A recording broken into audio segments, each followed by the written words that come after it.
ഒരിക്കൽ ഒരു ദേവസ്വം ബോർഡിലെ മെമ്പറുടെ പേര് ഒരു ക്രിസ്ത്യൻ പേരുമായി ബന്ധപ്പെട്ട് ബഹുമാനപ്പെട്ട മന്ത്രി സുരേഷ് ഗോപിയെ ശ്രദ്ധിക്കുന്നുണ്ട്. ഒരു ക്രിസ്ത്യൻ പേര് വന്നതിന്റെ പേരിലാണ് അത് ക്രിസ്ത്യാനിയാണ് എന്ന് തെറ്റിദ്ധരിച്ചുകൊണ്ട് വലിയ കലാപം നമ്മുടെ കേരളത്തിലുണ്ടായി. സുരേഷ് ഗോപി जी, आपका नाम लिया है, आप कुछ बोलना चाहते? He mentioned your name. Sir, I definitely do want to keep the decorum of the house and also the position that I am in. But unnecessarily my name was taken to rake up a certain situation which is worming in the state of Kerala. Right. I will tell you, these people in the Assembly of Kerala have passed a resolution. ഓരോ മതവിഭാഗത്തിനും അവരുടേതായിട്ടുള്ള താല്പര്യങ്ങൾ സംരക്ഷിക്കാൻ വേണ്ടിയുള്ള അവസരം നമുക്ക് ഉണ്ടാക്കി കൊടുക്കാൻ കഴിയണം. മുസ്ലിം സമൂഹത്തെ ഒറ്റപ്പെടുത്താനുള്ള ഈ ശ്രമത്തിനെതിരായിക്കൊണ്ട് നമ്മുടെ നാട് ആകെ ഉണർന്നു പ്രവർത്തിക്കേണ്ടതാണ് എന്ന് ഞാൻ സൂചിപ്പിക്കുകയാണ്. സാർ, ഇവിടെ ഒരു കാര്യം മാത്രമാണ് എനിക്ക് സൂചിപ്പിക്കാനുള്ളത്. അതായത് ഈ ബില്ലിനെ അനുകൂലിക്കുന്നവർ ശ്രദ്ധിക്കേണ്ട ഒറ്റ കാര്യം, സാർ, നമുക്കറിയാം ഹിറ്റ്ലർ ജർമ്മനിയെ എങ്ങനെയാണ് ഫാസിസത്തിലേക്ക് കൊണ്ടുപോയത്. ആദ്യം ചെയ്യേണ്ടത് മൈനോറിറ്റി കുട്ടികൾക്ക് വേണ്ടിയുള്ള സ്കോളർഷിപ്പ് പുനഃസ്ഥാപിക്കാനുള്ള നടപടി സ്വീകരിക്കുകയാണ് വേണ്ടത്. എന്നാൽ ന്യൂനപക്ഷ കുട്ടികൾക്കുള്ള സ്കോളർഷിപ്പ് അത് ഓരോ വർഷവും കുറച്ചുകൊണ്ടിരിക്കുന്നു എന്നുള്ള യാഥാർത്ഥ്യം നമ്മൾ കാണാതെ പോകരുത്. അപ്പോൾ ലക്ഷ്യം കുട്ടികളുടെ വളർച്ചയോ പുരോഗതിയല്ല, മറിച്ച് അവരുടെ തകർച്ച തന്നെയാണ്. അപ്പം അതുകൊണ്ട് തന്നെയാണ് ഈ ബില്ലിനെ പ്രധാനമായിട്ടും communist party of India Marxist എതിർക്കാൻ കാരണം. സാർ, ഈ ബില്ല് ഭോഗസ്ഥാപനങ്ങളിലെ സ്വയംഭരണത്തിന് നേരെയുള്ള കടന്നാക്രമണമാണ് എന്നുള്ള കാര്യത്തിൽ യാതൊരു സംശയമില്ല. ഇവിടെ നേരത്തെ ഒട്ടേറെ നേതാക്കൾ ചൂണ്ടിക്കാണിച്ച കാര്യങ്ങളാണ്. ഇത് നമ്മുടെ ഭരണഘടനയുടെ ലംഘനമാണ്. ഭരണഘടന ഉറപ്പു നൽകുന്ന മൗലിക അവകാശങ്ങൾ നേരിട്ടുള്ള ലംഘനമാണ്.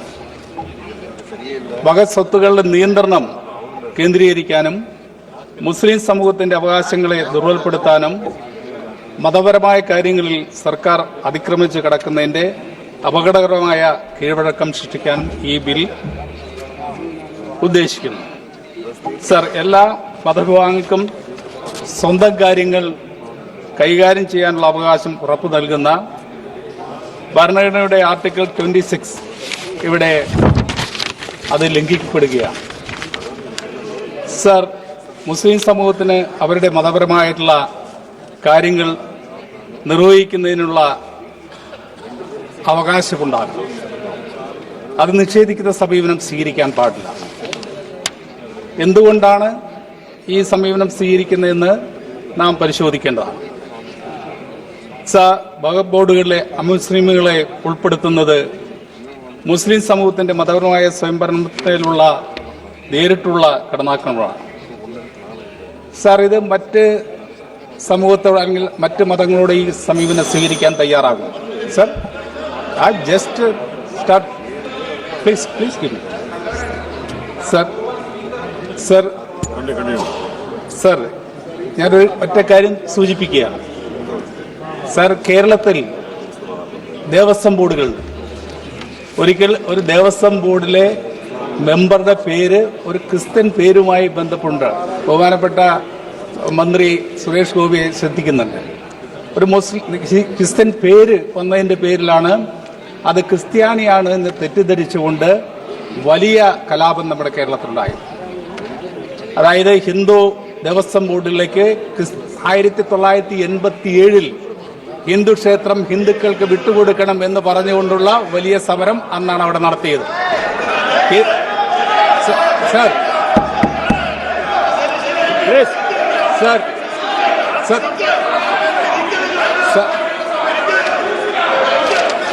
പ്ലീസ് ബഹുമാനായ മിനിസ്റ്റർ. അറിയാം. Sir, please conclude. Let me complete. Please conclude. Within 30 seconds you complete, please. 30 seconds. Sir, അതുകൊണ്ട് തന്നെയാണ് പറയുന്നത്, ഓരോ മതവിഭാഗത്തിനും അവരുടേതായിട്ടുള്ള താല്പര്യങ്ങൾ സംരക്ഷിക്കാൻ വേണ്ടിയുള്ള അവസരം നമുക്ക് ഉണ്ടാക്കി കൊടുക്കാൻ കഴിയണം.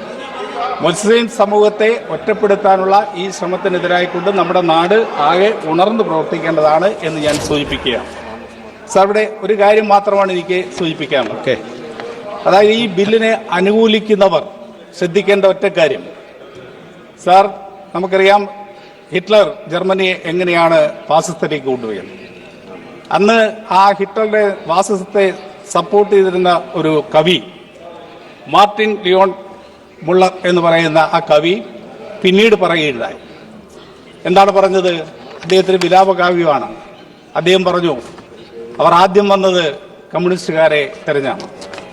അപ്പോൾ കമ്മ്യൂണിസ്റ്റുകാരെ തെരഞ്ഞു വന്നു കഴിഞ്ഞ സമയത്ത് ഞാൻ അതിനെ എതിർത്തില്ല, കാരണം ഞാനൊരു കമ്മ്യൂണിസ്റ്റല്ല.